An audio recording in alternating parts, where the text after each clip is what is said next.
भौजी हमनियों के तो दिखाना था कितना गहीर बा।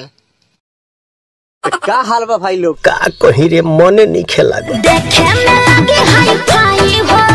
हाई फाई तो बढ़ले बाड़ू, इमे कहे वाला कोनो शक नहीं छे। क्या माल है यार।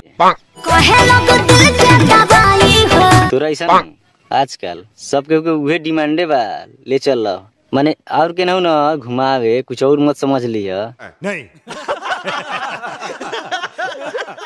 एक गो ढोरी चटा भैया 1000 बा। का कहलू ह?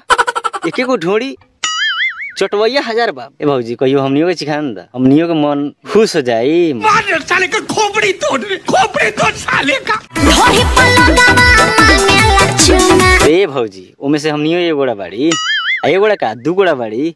टपा टप टपा के गो ढोरी चटा चाट के माने हमनियो के मन खुश हो जाई। लइका कहेले ताहर कोहिरी नार बा। ते भौजी लइका का कही हो, हमनी कहतानी साचो कहतानी, देखनी हनु बहुत गहीर बा। आ हम का कहतानी, हमर कैमरो मन कहता दिखा दी क्या तोरा के, उ साला और छिनेरा बा। ए भौजी हये हमर कैमरामैन ह, चिन्ह ताड़ू? आ चिन्ह ल, इहो साला बहुत खराब ह। ए भौजी हमनियों के तो दिखाना था कितना गहीर बा। अरे साला ई का कहताड़े रे, तोरो चाही क्या रे? ना शाबाश बेटा, बहुत बढ़िया मुन्ना। सिर्फ वीडियो हंसी मजाक के लिए बनाता, देखिए और देख के हंस के भूल जाइए।